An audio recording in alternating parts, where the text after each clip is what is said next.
La Biblia describe la condición espiritual del hombre de diversas maneras. Dios nos dice en su palabra que el incrédulo está muerto en sus delitos y pecados. Nos dice que se encuentra en un estado de enemistad, en un estado de rebeldía contra Dios. Pero la Biblia también describe al hombre en su estado natural como alguien que está voluntariamente ciego a las realidades espirituales. Para muchas cosas el hombre tiene visión, mucha visión, pero es incapaz de percibir el estado real en que se encuentra su alma delante de Dios, y mucho menos es incapaz de desear el remedio que Dios ha provisto. Pablo dice en 2 Corintios capítulo 2 versículo 14 que el hombre natural, es decir, el hombre tal como sale del vientre de su madre, el hombre que todavía no ha nacido de nuevo, que no ha sido regenerado, no percibe las cosas que son del Espíritu de Dios, porque para él son locura. Pablo dice que no las puede entender porque se han de discernir espiritualmente. Y en 2 Corintios 4:3 Pablo dice de manera más explícita que el Dios de este siglo cegó el entendimiento de los incrédulos para que no les resplandezca la luz del evangelio de la gloria de Cristo, el cual es la imagen de Dios. El hombre incrédulo está espiritualmente ciego, y con una ceguera que es 1000 veces peor que la física, porque ni siquiera le permite darse cuenta de que él está ciego. Él cree que ve, pero no ve. Y ese es precisamente el tema de la porción del Evangelio de Marcos que estudiaremos en esta mañana. Marcos capítulo 8, vamos a estar viendo los versículos 1 hasta el 26. Es un pasaje muy extenso, por lo que no vamos a detenernos en cada uno de los detalles que aparecen allí, pero aún así, mis hermanos, vale la pena entender esta porción del Evangelio de Marcos como un todo para poder ver el hilo de pensamiento que corre a través de esta sección del Evangelio. Este capítulo comienza con un incidente similar al que nosotros vimos hace varias semanas atrás en el capítulo 6 de Marcos, cuando el Señor alimentó a una gran multitud con 5 panes y 2 peces. Por eso hemos titulado esta primera escena "Una lección repetida para un grupo de alumnos de lento aprendizaje". ¿Qué es lo primero que nosotros tenemos en los versículos 1 al 9 del capítulo 8 del Evangelio de Marcos? Una lección repetida para un grupo de alumnos de lento aprendizaje. Marcos capítulo 8 versículos 1 al 3. En aquellos días, es decir, que Marcos está conectando lo que él ha venido describiendo del ministerio de Jesús en esa región llamada Decápolis, al otro lado del Jordán. Dice: en aquellos días, cuando de nuevo había una gran multitud que no tenía que comer, Jesús llamó a sus discípulos y les dijo: tengo compasión de la multitud, porque hace ya 3 días que están conmigo y no tienen que comer. Y si los despido sin comer a sus casas, desfallecerán en el camino, pues algunos de ellos han venido de lejos. El Señor Jesucristo se encuentra todavía, como decía hace un momento, en esta región de Decápolis con sus discípulos, un territorio poblado mayormente por gentiles. Y Marcos nos dice que una vez más, de nuevo, dice en el versículo 1, se reunió en torno a él una gran multitud que no tenía que comer. ¿Cuánto desearíamos los pastores siempre tener congregaciones así? ¿Ustedes se imaginan? 3 días aquí predicando la palabra y que a ustedes se les olvide que no tienen que comer. Eso sería fantástico. Pero después me desperté. Estas personas, es que yo quiero que ustedes noten esos pequeños detalles que aparecen en el Evangelio de Marcos. Estas personas, mis amados hermanos, se habían absorbido tanto en las enseñanzas de Jesús durante 3 días que aparentemente no se habían dado cuenta que sus provisiones se habían comenzado a agotar, y ellos estaban en un lugar desértico, así que era una situación desesperada, y Marcos dice que eso movió al Señor a compasión. Y la palabra que se usa aquí, la palabra griega, significa literalmente que a Jesús se le removieron las entrañas. Algunos habían venido desde muy lejos, por lo que no iba a ser fácil para ellos encontrar provisiones, y Jesús sabía que ellos podían colapsar en el camino. Eso es lo que significa literalmente la palabra desfallecer en el versículo 3. Jesús sabía que ellos iban a colapsar si se iban a sus casas. Y mis hermanos, ¿saben lo que eso nos enseña? Que el Señor Jesucristo es un Salvador compasivo. Él no se conmueve únicamente por nuestros problemas espirituales y eternos. Él también está consciente, Él también está atento a nuestros problemas terrenales y temporales. Él no es indiferente al hambre, Él no es indiferente a la enfermedad, y eso lo vemos una y otra vez en los evangelios. Su corazón es movido a misericordia ante todo tipo de necesidad, ante todo tipo de sufrimiento. Ahora, lo interesante que nosotros vemos en este pasaje es que Él quiere desarrollar en los suyos, es decir, en ti y en mí, esa misma clase de compasión, esa misma clase de misericordia. Y es por eso que en el versículo 2 el Señor comparte su inquietud con los discípulos. Le dice: tengo compasión de la multitud. Y de paso es la primera vez y la única vez en los evangelios donde se dice eso del Señor de la boca del Señor mismo. O sea, los evangelistas dicen que Él tenía compasión, pero ahora es Cristo el que está abriendo su corazón y dice: tengo compasión por esta multitud, porque hace ya 3 días que están conmigo y no tienen que comer. Él comparte esta inquietud con los discípulos. Pero mis hermanos, como sucede muchas veces, donde Jesús ve una oportunidad, nosotros vemos un problema. Y cuando vemos el problema, perdemos la oportunidad. ¿Cómo reaccionaron los discípulos? Versículo 4. Sus discípulos le respondieron: ¿y dónde podría alguien encontrar lo suficiente para saciar de pan a estos que están aquí en el desierto? De verdad que hay momentos que uno está leyendo los evangelios y uno saca exclamaciones. Yo no sé tú, pero a veces yo digo: ¿what? Déjame hacerte una pregunta. Si tú hubieras estado allí en ese momento, ¿cuál habría sido tu respuesta a los discípulos? Imagínate, ¿te acuerdas la serie El Túnel del Tiempo? Algunos se acordarán. Bueno, imagínate que tú puedes tomar el túnel del tiempo y llegar a ese momento particular con el conocimiento que tú tienes ahora de los evangelios, y más particularmente con el conocimiento que tienes del evangelio de Marcos, y escuchas a los discípulos hacerle esta pregunta a Jesús: ¿de dónde vamos a sacar comida para que coman todos estos? ¿Qué tú les habrías respondido? Bueno, yo no sé tú, pero probablemente yo les hubiera dicho: ¿cómo que de dónde? De ese Señor de gloria que puede multiplicar unos cuantos panes y unos cuantos peces y convertirlos en un banquete. Jesús puede hacer eso. Bien, esa es la respuesta correcta. Pero ¿saben qué, mis amados hermanos? Yo me temo que de haber estado allí, lo más probable es que tú y yo habríamos reaccionado exactamente como ellos lo hicieron. Exactamente. Tenemos un serio problema, tú y yo tenemos un serio problema para aplicar lo que conocemos del Señor. Cuando estamos en un momento difícil, cuando estamos en medio de la prueba, cuando estamos en medio del dolor, se nos olvidan los principios bíblicos, se nos olvida la teología. Pero ya hablaremos de eso dentro de un momento. Ahora, lo sorprendente de esta historia, mis hermanos, es que el Señor no desecha a sus discípulos por causa de su torpeza, y eso es una buena noticia, sino que con toda paciencia les repite la misma lección que le había dado en el capítulo 6, versículo 5. Y Él les preguntó: ¿cuántos panes tenéis? Y ellos respondieron: 7.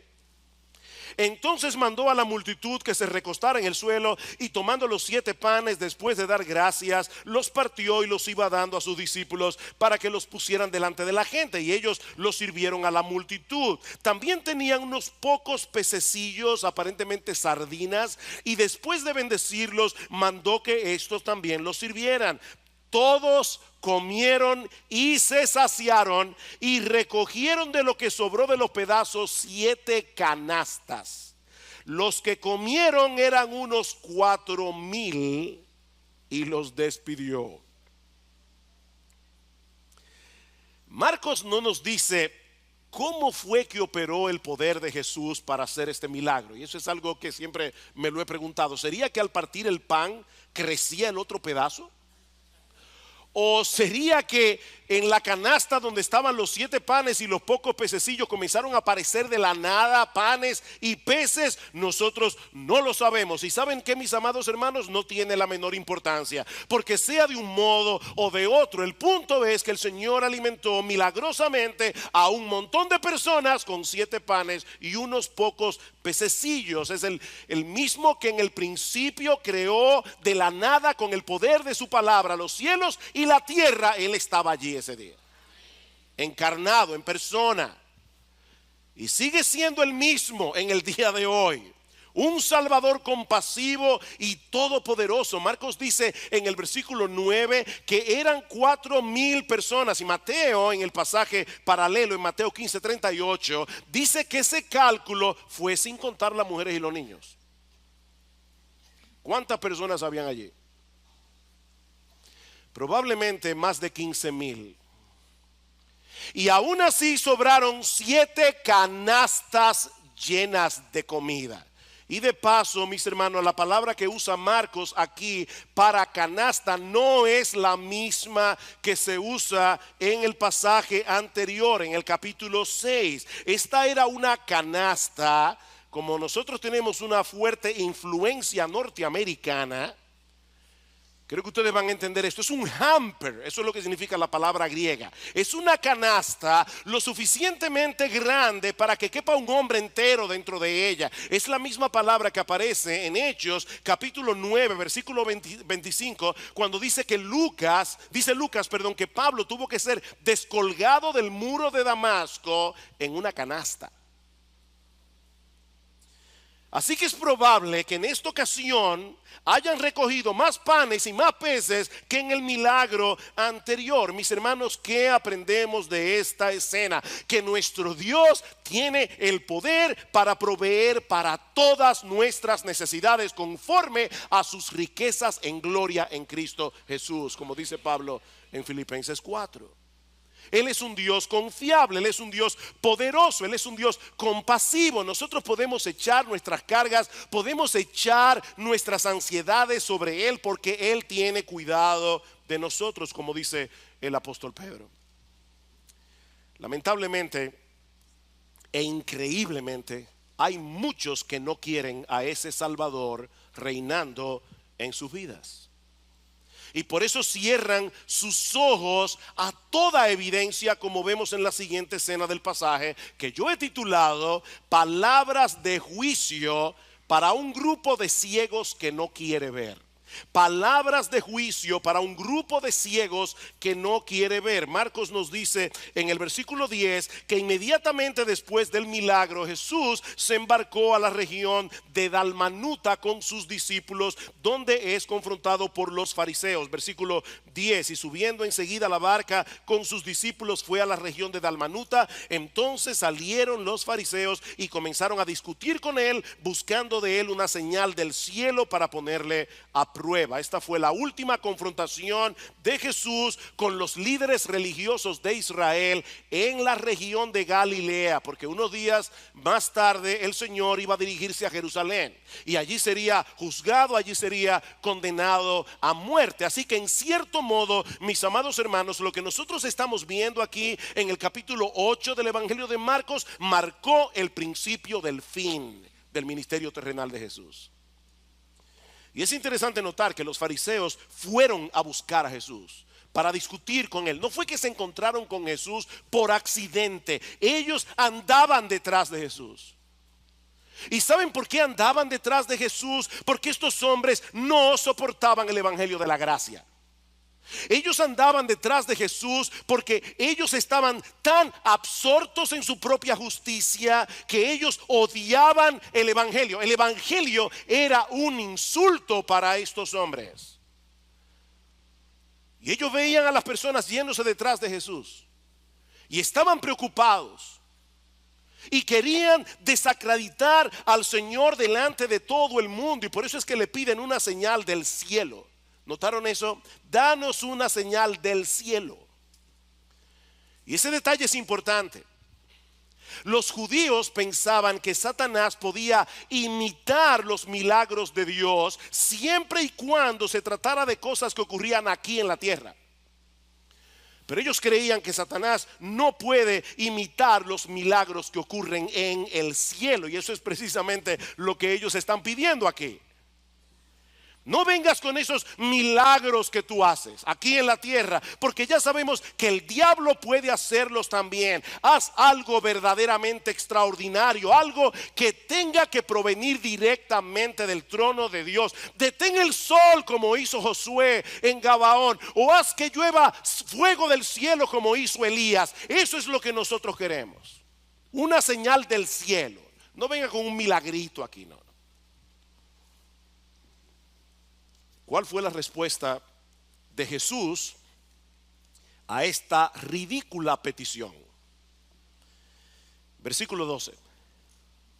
Suspirando profundamente en su espíritu, dijo: ¿por qué pide señal esta generación? En verdad os digo que no se le dará señal a esta generación. Y dejándolos, se embarcó otra vez y se fue al otro lado.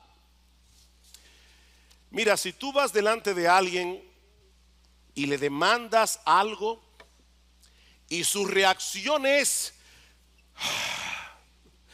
un profundo suspiro, déjame decirte algo, puedes estar seguro que lo que sigue no será nada bueno.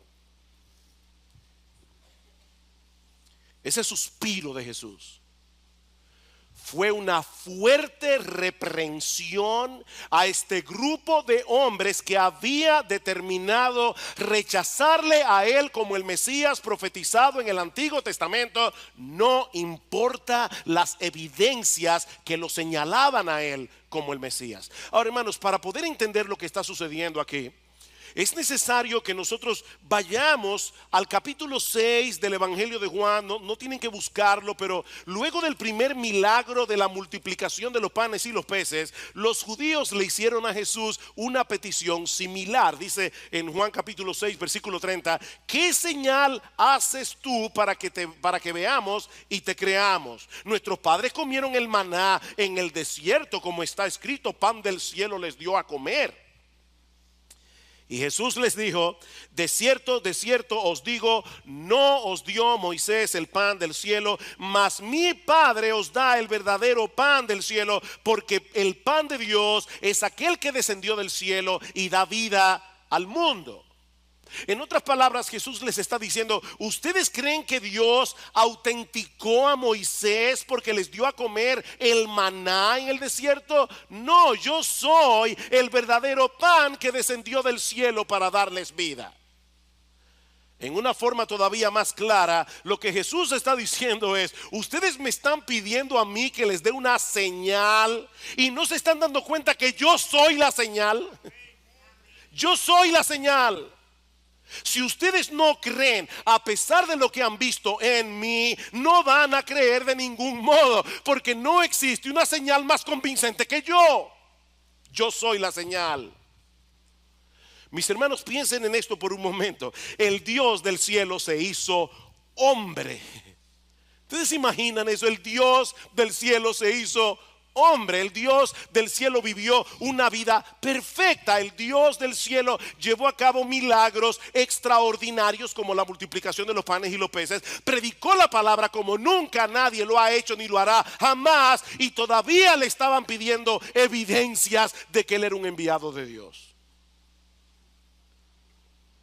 ¿Saben por qué Jesús no respondió a la demanda de los fariseos porque ellos no necesitaban más pruebas, ellos necesitaban arrepentimiento.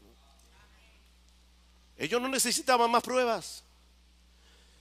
Leí en estos días algo que dijo el famoso ateo pensador francés Voltaire.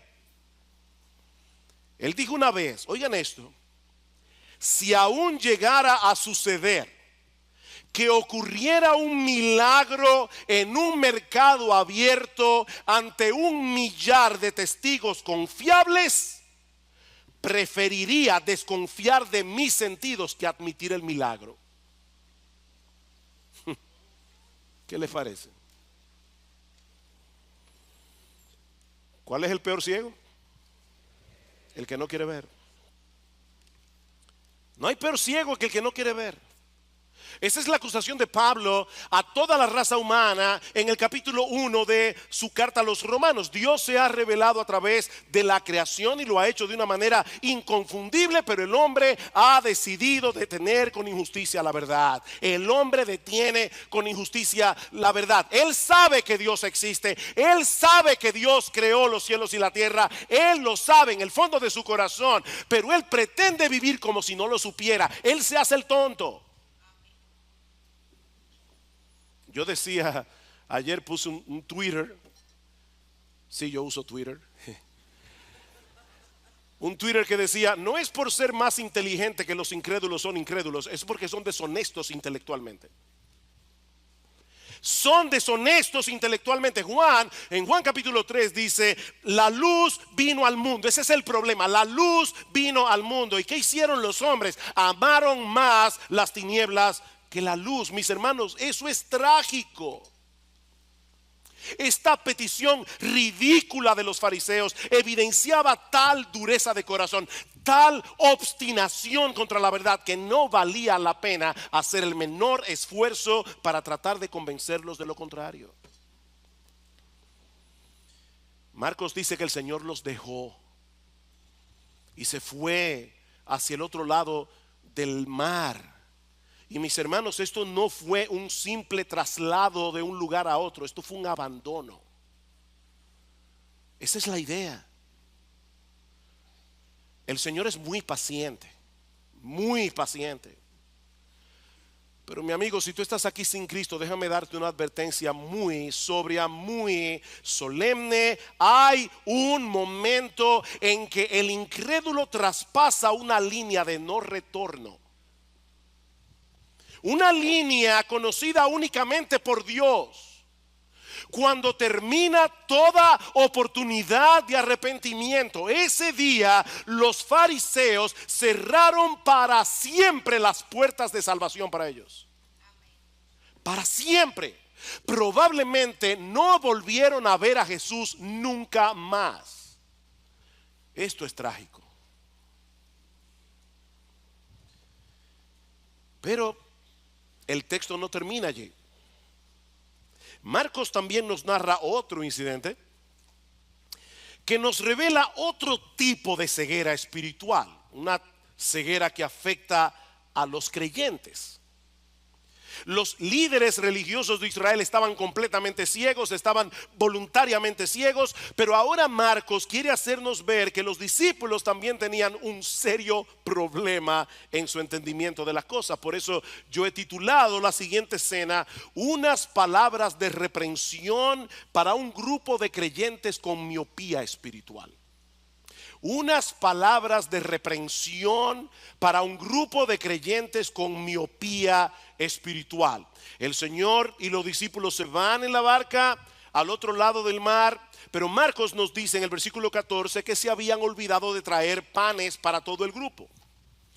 De hecho, Marcos incluye el detalle de que había un solo pan en la barca para 13 hombres, bien comidos, pescadores, hombres que hacían mucha fuerza física. Y nosotros podemos suponer que los discípulos le estaban dando mente al asunto, tal vez preocupados de que Jesús les preguntara por la comida y quedara evidenciado que habían sido unos irresponsables.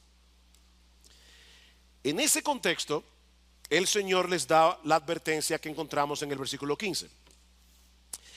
Y él les encargaba diciendo: tened cuidado, guardaos de la levadura de los fariseos y de la levadura de Herodes. En el pasaje paralelo, en el Evangelio de Mateo, se incluye también la levadura de los saduceos.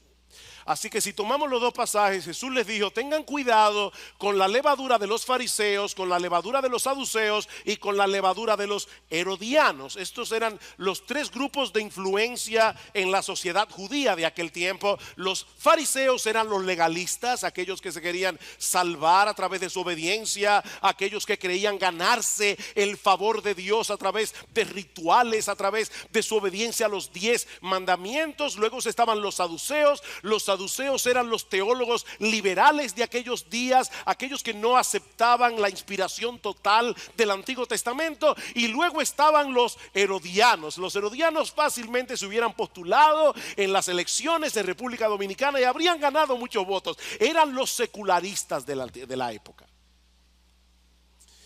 Ahora, no olviden, hermanos, que los apóstoles eran creyentes, con la única excepción de Judas.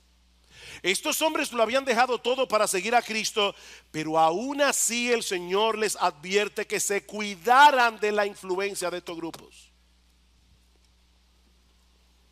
Cuídense de esa levadura. Ustedes saben lo que hace la levadura, ¿verdad? Usted pone un poquito de levadura en la masa del pan y esa levadura leuda todo, afecta todo. Bueno, por esa razón la levadura se usa en la Biblia metafóricamente para señalar algo que nos puede parecer pequeño, pero que puede traer una significativa alteración en todo lo que toca. De ahí que la levadura vino a ser un símbolo de aquello que corrompe, de aquello que destruye. Mis hermanos, déjenme decirles algo con todo mi corazón de pastor en esta mañana. Nadie, incluyendo el mismo que está predicando, nadie aquí es inmune al legalismo. De hecho, si tú quieres ver a un legalista, mírate al espejo. Nosotros todos somos legalistas en recuperación. Es increíble cómo escuchamos una y otra vez el mensaje del evangelio y la tendencia del corazón es a querer ganarnos el favor de Dios a través de lo que hacemos. Cuidado con la levadura de los fariseos. Iglesia bíblica del Señor Jesucristo, en el siglo XXI, cuídense de la levadura de los fariseos. Es dañina, es terrible en la vida de un cristiano. Pero cuídense también de la levadura de los saduceos. Cuídense, hermanos, de todas esas voces que están hoy día atacando la infalible palabra de Dios. En estos días alguien nos mandó por WhatsApp un artículo que alguien había escrito y decía: ¿alguien le puede responder a esta persona diciendo que qué están hablando los religiosos basándose en un libro anticuado, en un libro arcaico, cuando los religiosos han demostrado que son unos hipócritas? No me pude contener y puse otro Twitter. No recuerdo exactamente cómo decía, pero era algo como esto: la hipocresía siempre estará presente en todo grupo religioso, pero Jesús sigue siendo la verdad y la Biblia sigue siendo su palabra. Cuidado, hermanos, con la levadura de los saduceos. Cuidado con la levadura de los herodianos. Cuidado, hermanos, con la mundanalidad. ¿Saben que muchas personas, queriéndose cuidar del legalismo, se arrojan en los brazos de la mundanalidad? Y ninguna de las dos cosas son buenas, son terribles para el alma, son levadura que corrompen. Y si no estamos alertas, mis queridos hermanos, si no estamos en guardia, fácilmente podemos ser arrastrados por cualquiera de estos vientos de doctrina, como dice Pablo en Efesios 4. Pero ese no es el punto central de esta historia, así que debo resistir la tentación y no seguir hablando de este tema. Porque el punto principal de esta historia es la reacción de los discípulos a la advertencia de Jesús. Versículo 16. Y ellos discutían entre sí que no tenían panes. Hermanos, no pierdas el hilo de la historia para que entiendas lo que está sucediendo aquí.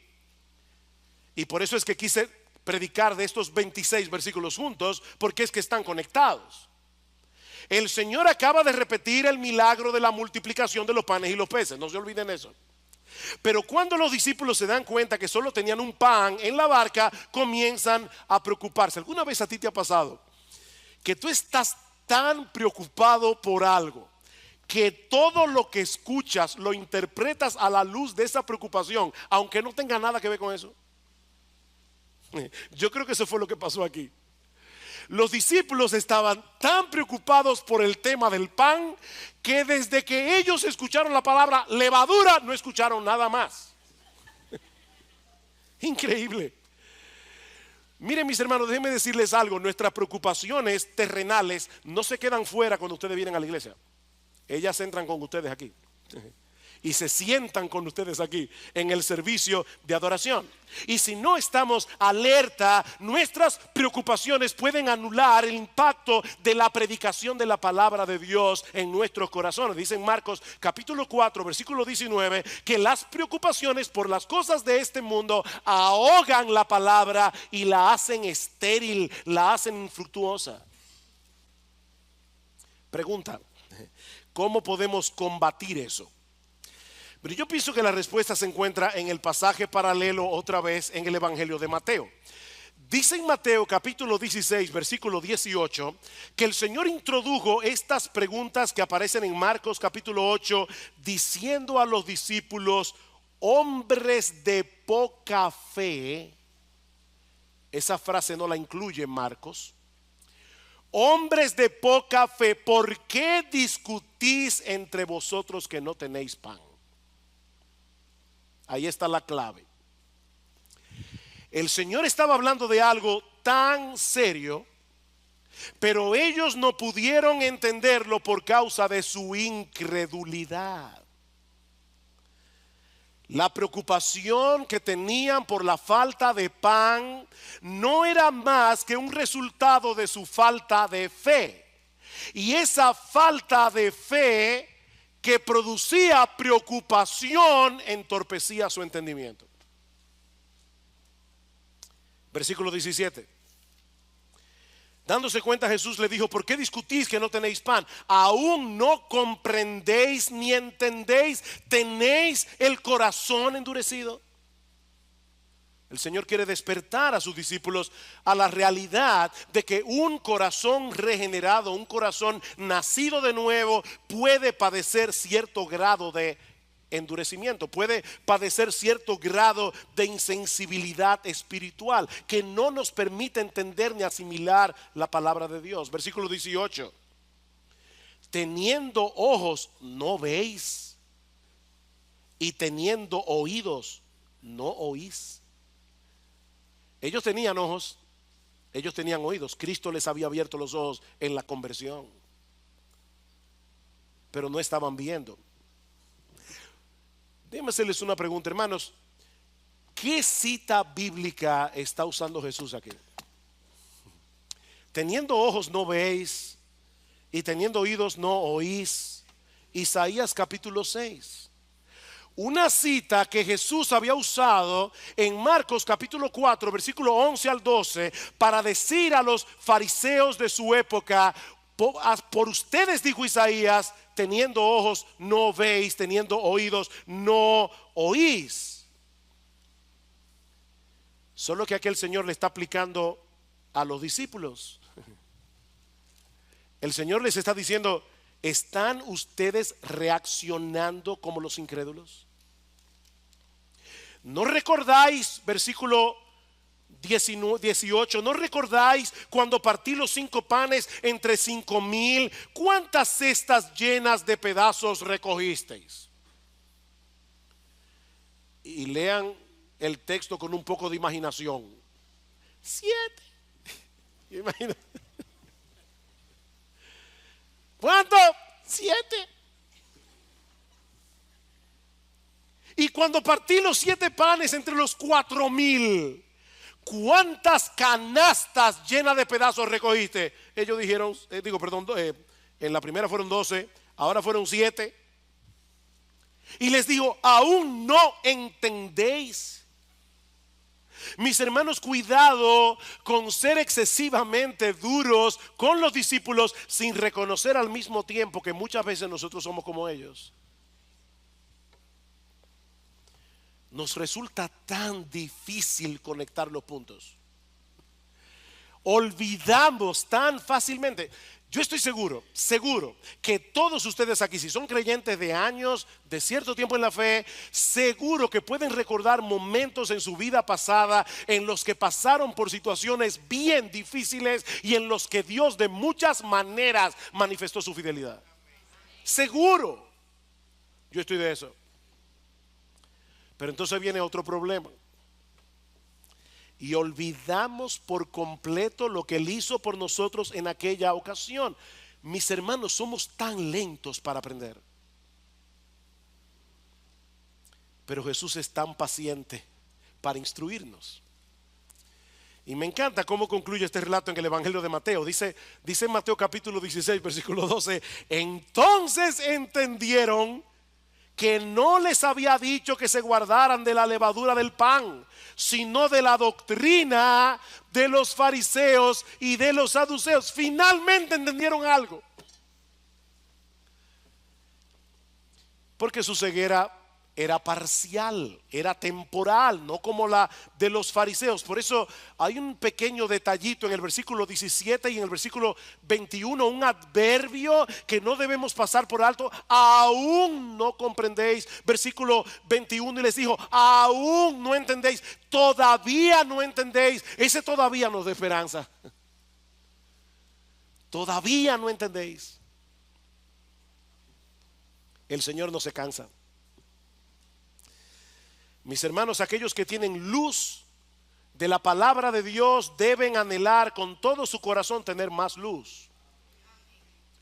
Deben orar fervientemente. Ustedes recuerdan esa oración de Pablo en Efesios capítulo 1 versículo 18, luego que Pablo ha dicho: bendito el Dios y Padre de nuestro Señor Jesucristo, que nos bendijo con toda bendición espiritual en los lugares celestiales en Cristo, según nos escogió en Él desde antes de la fundación del mundo, para ser santos y sin mancha delante de Él en amor, habiéndonos predestinado para ser adoptados hijos suyos a través de nuestro Señor Jesucristo. Y va detallando bendición tras bendición tras bendición. Pero cuando llegamos a la mitad del capítulo 1, ¿qué hace Pablo? Orar por los efesios y pedir que el entendimiento de ellos sea abierto, que el entendimiento de ellos sea iluminado, para que nosotros podamos tener una mejor comprensión de todas las bendiciones que Dios ha derramado sobre nosotros.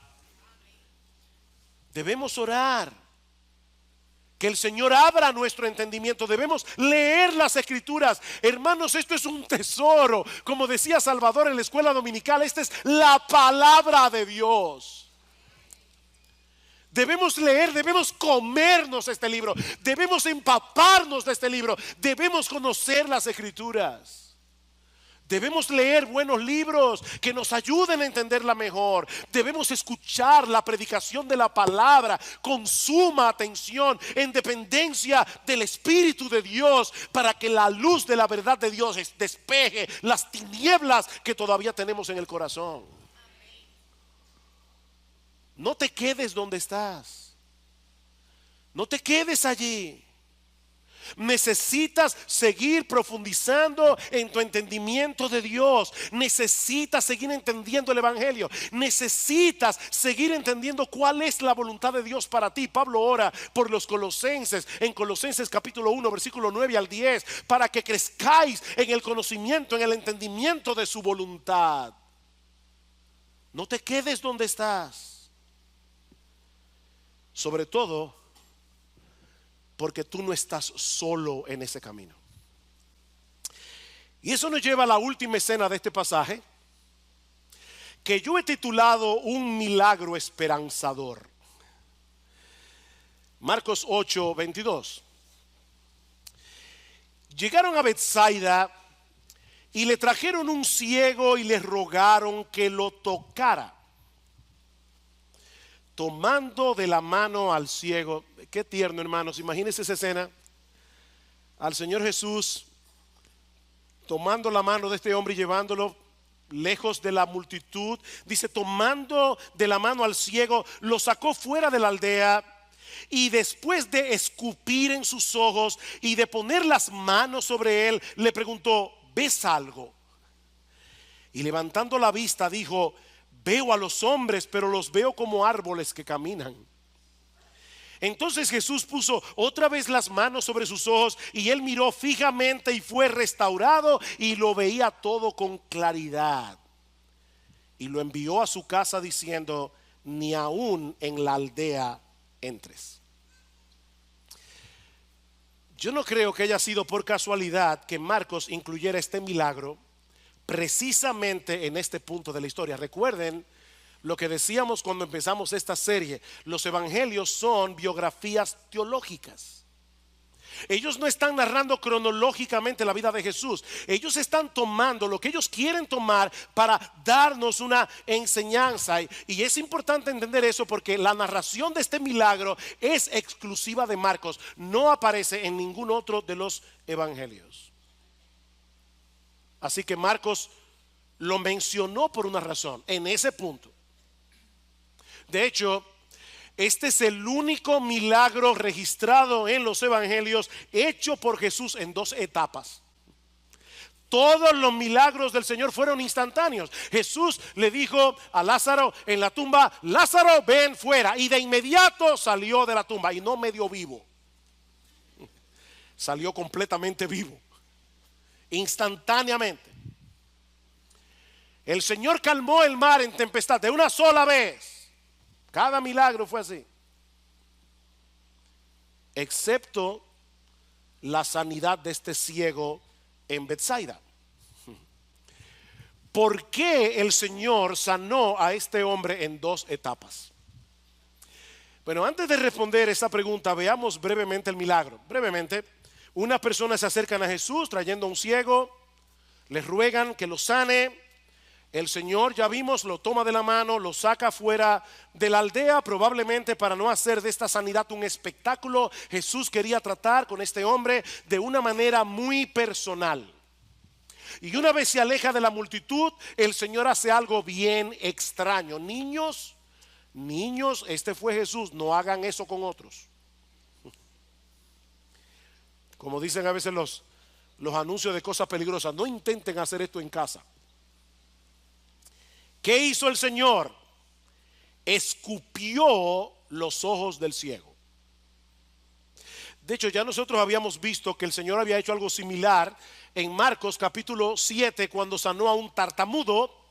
Probablemente, recuerden, este hombre está ciego. El Señor quería que él percibiera de una forma tangible, algo va a pasar con mis ojos. Así que el Señor escupe los ojos del ciego y lo toca con su mano. Y así el ciego puede depositar su fe en él. Algo va a pasar. Jesús le pregunta, ¿tú ves algo? Y él dice, veo los hombres, pero como árboles que caminan. En otras palabras, él había comenzado a ver, pero todavía su visión era borrosa, la sanidad era incompleta. Así que el Señor pone las manos sobre sus ojos una vez más.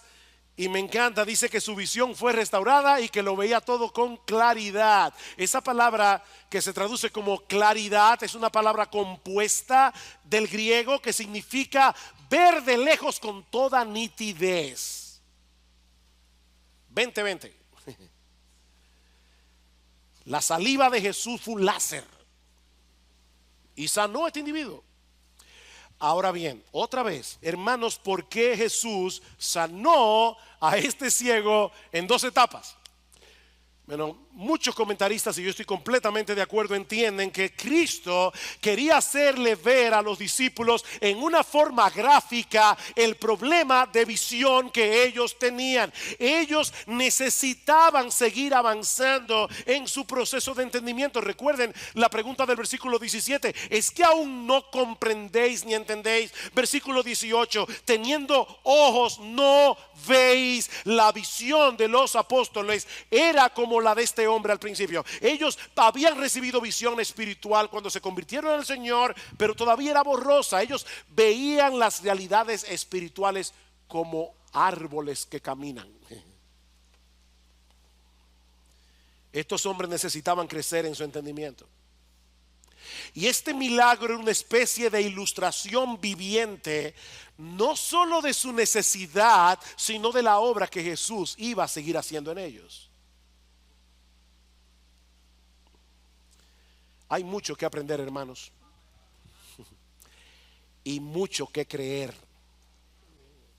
Importante eso.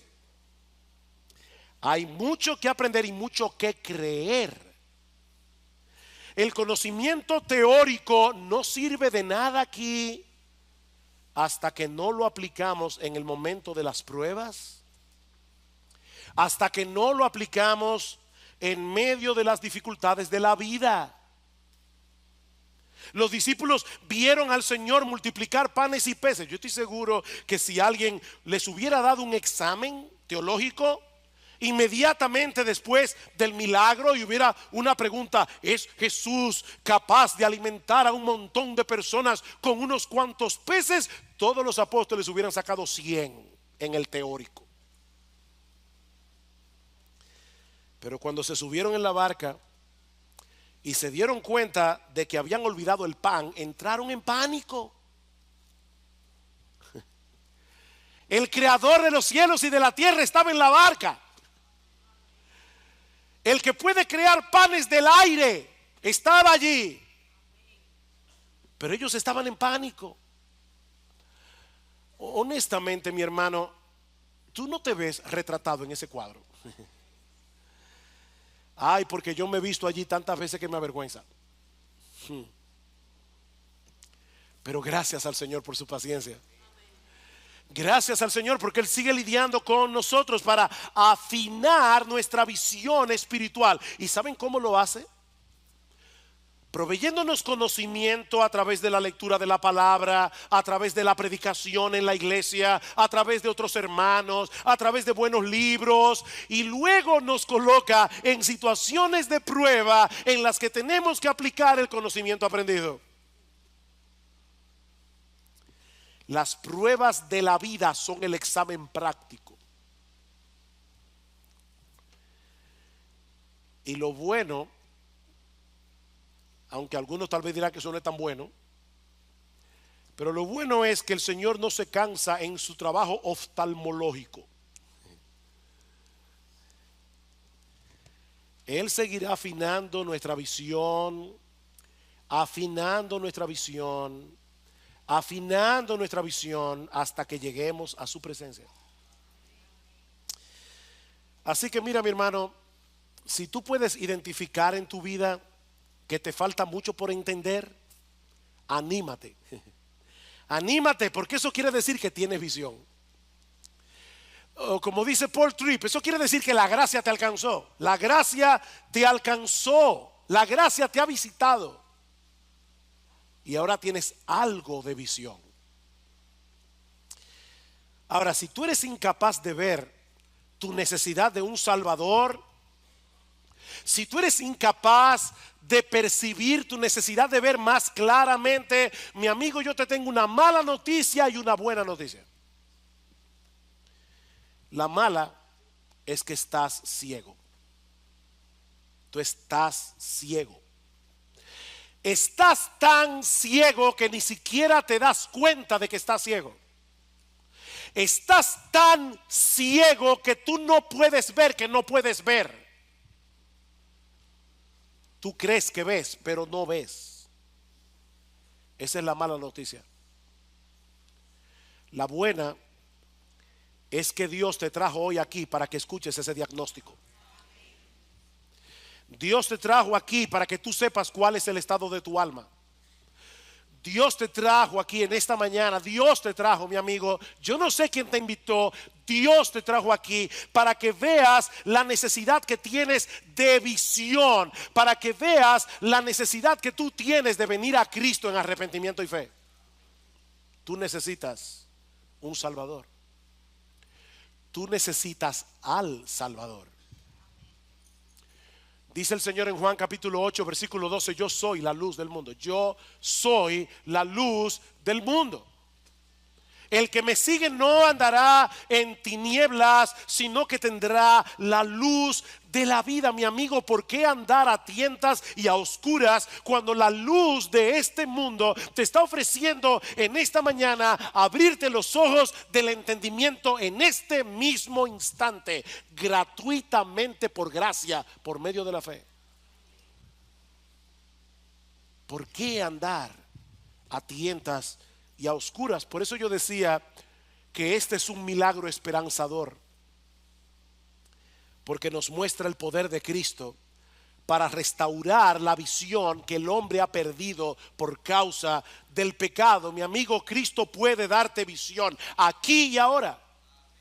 Si confías enteramente en Él, si miras hacia Él como tu única esperanza de salvación. Y a partir de ese momento Él continuará restaurando tu visión para que sigas creciendo en tu conocimiento de Dios, para que sigas creciendo en tu entendimiento del Evangelio, para que sigas creciendo en tu comprensión de lo glorioso, maravilloso, hermoso, dulce y deleitoso que es nuestro bendito Señor y Salvador Jesucristo. Mi amigo, no desprecies la oportunidad que el Señor te está brindando hoy. No olvides, hay una línea de no retorno conocida solo por Dios. No abuses de la paciencia divina. Acógete hoy a la misericordia cuando las puertas de la salvación todavía están abiertas para ti.